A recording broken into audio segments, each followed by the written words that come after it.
আল্লাহ বলেন ইন্না আকরামাকুম ইনদাল্লাহি আতকাকুম। নজরুল ইসলাম কাসিমি সাহেব হুজুর বলেছেন ফেরাউন না দামি হতে পারে না, আসি আল্লাহর কাছে দামি হয়ে গেছে। ঠিক না? ঠিক কথা বলেন না কা?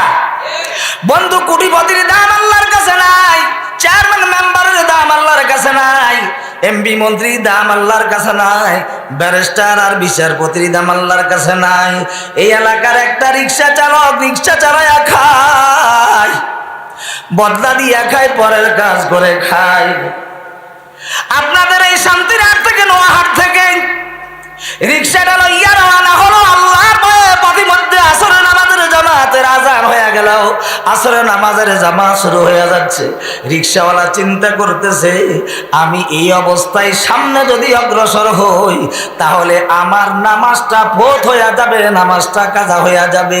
আল্লাহর দরবারে দাঁড়ায় কি জবাব দেব? এই ভয়ে রিক্সাওয়ালা রিক্সাটারে থামায়া মসজিদে যায় আল্লাহর ভয়ে নামাজ পড়তেছে। আর এলাকার চেয়ারম্যান সাহেব মেম্বার সাহেব যে হোক না কেন, আজান শুইলেও পরকালের ভয় নাই, পরকালের চিন্তা নাই, আল্লাহর ভয় নাই, নামাজ রোজার খবর নাই, সিগারেট টানতে টানতে টানতে টানতে বন্ধু ওই করমুল্লা কিংবা সোনাপুর যায় পৌঁছেছে। নামাজের সাথে সম্পর্ক নাই, আল্লাহর আদালতের ব্যাপারে কোনো চিন্তা ফিকির নাই, পরকালের বিশ্বাস নাই, আযাব গজবের ভয় নাই। আল্লাহ কয়ে দেশের প্রেসিডেন্ট আর প্রধানমন্ত্রী আর বিচারপতি যত বড় দুনিয়ার ধনাঢ্য শিক্ষিত পণ্ডিত হোক না কেন, এই হাজার হাজার লক্ষ কোটি চেয়ারম্যান মেম্বার আর এমপি মন্ত্রী চাইতে এই এলাকার রিক্সা চালকটা আমি আল্লাহর কাছে লক্ষ কোটি গুণ বেশি দামি। কথা ঠিক কিনা? হযরত বেলাল হাবশী, তিনি তো একজন হাবশী গোলাম ছিলেন। ঠিক না বেঠি? ওরে কথা কয় না গা? রং চুপ রূপ নাই, চেহারাও নাই, বংশটাও ভালো নাই, কিন্তু আল্লাহর কাছে দামি হয়ে গেছে। নবীজি মেরাজ করতে যায় জান্নাতে যখন ভ্রমণ করেন আর নবীজি সামনে আওয়াজ পাইতেছে, হযরতে বেলালের পায়ের আওয়াজ নবীজির কান স্পর্শ করতেছে। সুবহানাল্লাহ কোন নাম। মুসলমান ভাইরা আমার, সেই জন্য আল্লাহর কাছে দামি হতে হলে মুত্তাকি হতে হবে, আল্লাহর ভয় অন্তরে জায়গা দিতে হবে। ওয়াম্মা মান খাফা মাকামা রাব্বিহি ওয়া নাহান নাফসা আনিল হাওয়া ফাইন্নাল জান্নাতা হিয়াল মাওয়া। যদি অন্তরে আল্লাহর ভয় থাকে, ফজর নামাজের আযানের সময় হয়ে গেল, বান্দা আল্লাহর ডরে আল্লাহর ভয়ে ঘুমায়া থাকতে পারে না, বিছানায় শুয়ে থাকতে পারে না। যদি আল্লাহর ভয় অন্তরে থাকে, বেগানা নারীর সাথে রসালাপ করা সম্ভব হয় না। যদি আল্লাহর ভয় অন্তরে থাকে, হে বন্ধু, রোজা না রাখিয়া থাকতে পারে না। যদি আল্লাহর ভয়, আল্লাহর আদালতের ভয় অন্তরে থাকে, এই লোকটা সুদের টাকা হাতে নিতে ভয় আসবে, হারে আল্লাহর আদালতের সামনে দাঁড়ায় আমি কি জবাব দিব? এই লোকটা ঘুষের টাকা হাতে নিতে আল্লাহর ভয় আসে, হারে আমি তো এখন মারা যাব, ঘুষের টাকাটা হাতে নিতেছি, আল্লাহর আদালত যখন কায়েম হবে আল্লাহর আদালতের সামনে দাঁড়ায় কি জবাব দিব? এইভাবে জেনা করে যখন জেনা করতে যাই, অমনি মুহূর্তে যদি জেনা করে অন্তরে আল্লাহর ভয় জায়গা পায়, জেনা কর আল্লাহর ভয়ে জেনা ছাড়িয়া জেনা থেকে ফিরে আসতে বাধ্য হয়। ঠিক কিনা? মুসলমান ভাইরা আমার, আপনারা হয়তো আরো শুনেছেন হযরত ওমর ফারুক রাদিয়াল্লাহু তাআলা আনহুর জামানায়, আমার আলোচনায় কোথাও শুনতে পারেন, একজন নওজোয়ান যুবক মুসলমান হলেন কালেমা পড়ে।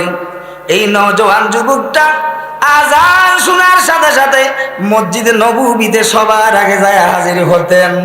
আর এই নওজোয়ান সুন্দর সুঠাম দেহের অধিকারী, নাদুস নুদুস চেহারা, এই যুবকটা যখন মসজিদে নববীতে আসা যাওয়া করতেন, পথি মধ্যে একটা সুন্দরী যুবতী নারী সাজসজ্জিত অবস্থায় দাঁড়ায়া থাইকা দীর্ঘদিন চেষ্টা করতেছে যুবকটাকে কিভাবে হাত করা যায়, এই যুবকের সাথে কিভাবে অবৈধ কাজে মেলামেশায় একত্রিত হওয়া যায়। চেষ্টা করতে করতে করতে করতে হঠাৎ একদিন নওজোয়ান যুবকটা মসজিদে নববী থেকে যখন নামাজ শেষ দিয়ে রওনা হলেন, পথের মধ্যে ওই সুন্দরী যুবতী নারীটা ওই যুবকটাকে গ্রাস করে ফেললেন। চলে গেলেন গোপন কামরায়, গোপন কামরায় যায়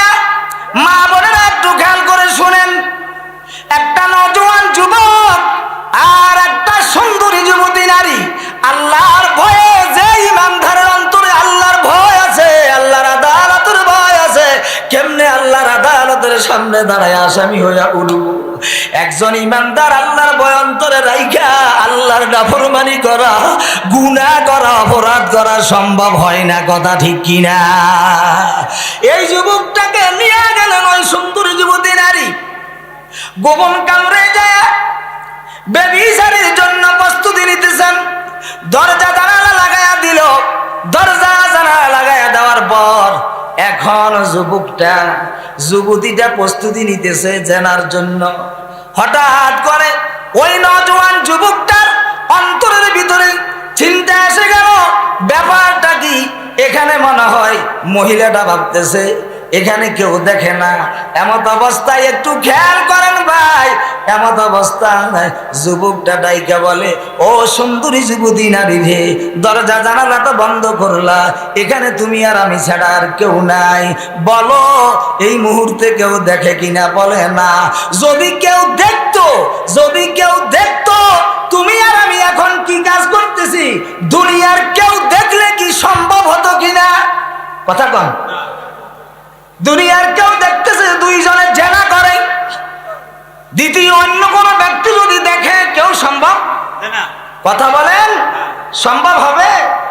যুবকটা বলল, সুন্দর যুবতী নারী, বলো তুমি আর আমি এখন যেই কাজে লিপ্ত হতেছি, যদি দুনিয়ার কোনো মানুষের অবস্থায় দেখতো তাহলে কি সম্ভব হতো নি? বলে না। ও সুন্দর যুবতী নারী রে, দরজা জানালা বন্ধ করেছে বটে, দুনিয়ার কেউ দেখে না, পশু পাখি পর্যন্ত বলতে পারে না আমি আর তুমি কি করতেছি, তবে আমি একজন ইমানদার, আমি আমার আল্লাহকে বিশ্বাস করি। এই মুহূর্তে দুনিয়ার কেউ দেখে না, আহকামুল হাকিমিন আল্লাহ সামিউম বাসীর, নিশ্চয় আমার আল্লাহ বান্দার সকল অবস্থায় সব কিছু দেখে এবং শুনে, ঠিক কিনা? প্রকাশেরটা দেখে, গোপনেরটা দেখে না, আলোরটা দেখে, অন্ধকারেরটা দেখে না। জোরে কন্যাকা, গোপনে গোপনে আপনি অন্ধকারে অন্যায় অপরাধ করেন, আল্লাহ কি দেখে না? দেখেনি? বিশ্বাস আছে নেই? আর সবার আছে? কার কার আছে একটু হাত তুলি দেখান। আল্লাহ তুমি এই বিশ্বাসটা অন্তরে জায়গা দিয়ে ঘুরে থেকে বেঁচে থাকার তৌফিক দান করো, বলেন আমিন। তাহলে এখন ব্যবসা করতে যায় ওজনে মাপে কম দিতেছি, আল্লাহ দেখেনি? কাস্টমারে দেখে না, কে দেখে? হ্যাঁ, জমিনে চাষ করতে যায়, জমিনের আলকাইটা ওই পাশের জমিনওয়ালা জমিনে নাই, আলকাইটা জমিন বাড়াইতেছে, জমিনওয়ালা দেখল না, কে দেখে? যদি আল্লাহ দেখে বিশ্বাস থাকে, ইমানদার আইল কাটতে পারে না, ঠিক কিনা? যদি আল্লাহ দেখে বিশ্বাস থাকে, ইমানদার ব্যবসা করতে যায় ওজনে কম দিতে পারে না, কথা কয় না? আরে ঠিক নেই? খালি ওয়াজ শুনলেই হবে না, বাস্তবে রূপান্তরিত করার নাম হলো ওয়াজ শোনা। হে বন্ধু আমার জিজ্ঞাসা, আল্লাহ দেখে সকালবেলায় এক পক্ষ থেকে 5,000 টাকা লইলাম, ও বিচারক সন্ধ্যা বেলায় আরো পক্ষ দিল 10,000 টাকা। এখন বন্ধু রায় দেওয়ার কালে 10,000 টাকার লোকটা হলো অপরাধী, 5,000 টাকা যেটা কম দিছে ওইটা নিরপরাধী। 10,000 টাকার মোহে পইড়া নিরপরাধীরে অপরাধী বানাইলা, অপরাধীরে খালাস বেকসুর খালাস করে দিলা। দুনিয়ার কেউ বুঝলো না, কেউ জানলো না, জানে কে? আরো জোরে কন্যাকা। যদি এই কথাটা অন্তরে বিশ্বাস থাকে তাহলে কখনো অন্যায় বিচার করা সম্ভব না। হে বন্ধু, যুবকটা ডাক দিয়া বলো, ও সুন্দরী যুবতী নারী রে, দুনিয়ার কেউ দেখে না, আহকামুল হাকিমিন রব্বুল আলামিন খোদা দেখে, সুতরাং আমার আল্লাহরে দেখায়া দেখায়া এমন অন্যায় কাজ করা, পাপের কাজ করা আমার পক্ষে সম্ভব হবে না। খেয়াল করেন ভাই, অল্প সময় শেষ হয়ে যাবে, এদিকে একটু লক্ষ্য করেন। হযরতে ওই যুবকটা জেনার থেকে বাঁচার জন্য, ওই বেশ্যার হাত থেকে বাঁচার জন্য চেষ্টা চালাচ্ছে, কিন্তু বেশ্যা বারবার চেষ্টা করতেছে কিভাবে তার মনের চাহিদাটা পূরণ করা যায়। অবশেষে ওই মহিলাটার হাত থেকে বাঁচার কোনো রাস্তা নাই, এমত অবস্থায় যুবকটা আল্লাহর দরবারে হাত তুলে চিৎকার মারলো, আল্লাহ গো, কি জবাব দিব আমি তোমার দরবারে দাঁড়ায়া? এই কথা ভাবতে ভাবতে কলিজা কাঁপতে কাঁপতে আল্লাহু আকবার বলে চিৎকার দিয়া ওই যুবকটার সাথে সাথে দুনিয়া থেকে বিদায় হয়ে গেছে। ইন্না লিল্লাহি ওয়া ইন্না ইলাইহি রাজিউন।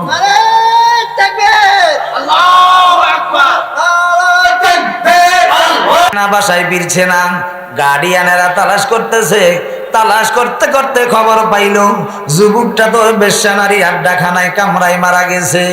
সেখান থেকে আইনা তাকে জানাজার ব্যবস্থা করা হলো, দাফনের ব্যবস্থা করা হলো। এমত অবস্থায় মসজিদে নববীতে যখন নামাজের আযান হলো, হযরত ওমর ফারুক রাদিয়াল্লাহু তাআলা আনহু রাষ্ট্রপতি ওই যুবকটার প্রতি প্রতিদিন তাকায়া তাকায়া দেখতেন। আজকে যখন দেখা যায় না, ওমর ফারুক রাদিয়াল্লাহু তাআলা আনহু জিজ্ঞাসা করলেন, ওগো আল্লাহর নবীর সাহাবীরা, প্রতিদিন আযানের সাথে সাথে সবার আগে যে যুবকটাই কর্নারে বসতো, ওই যুবকটা কই? আজকে কেন যুবকটাকে দেখা যায় না? সাহাবায়ে কেরাম বললেন, ওগো রাষ্ট্রপতি ওমর, ওই যুবকটা তো গতকাল মারা গেছে। হযরত ওমর ফারুক রাদিয়াল্লাহু তাআলা আনহু সাথে সাথে বললেন, ওগো আল্লাহর নবীর সাহাবীরা, যুবকটাকে আমার সঙ্গে করে তোমরা আমার সঙ্গে চলো। এই মুহূর্তে আমাদের নৈতিক দায়িত্ব হচ্ছে যুবকের বাড়িতে তার পরিবার পরিজনকে দেখাশোনা করা, তাদেরকে সান্ত্বনা দেওয়া। চলে গেলেন হযরত ওমর ফারুক রাদিয়াল্লাহু তাআলা আনহু ওই যুবকের বাড়িতে যায় তার পরিবার পরিজনদেরকে সান্ত্বনা দিয়া হযরত ওমর ফারুক রাদিয়াল্লাহু তাআলা আনহু অন্য রাস্তা দিয়া যখন রওনা হলেন, সামনে পড়ে গেল ওই যুবকের কবরটা। কবরটা দেখে হযরত ওমর ফারুক রাদিয়াল্লাহু তাআলা আনহু দাঁড়ায়া গেলেন, জিয়ারত শুরু করলেন। জিয়ারতের মধ্যে সূরা রহমান তেলাওয়াত শুরু করলেন।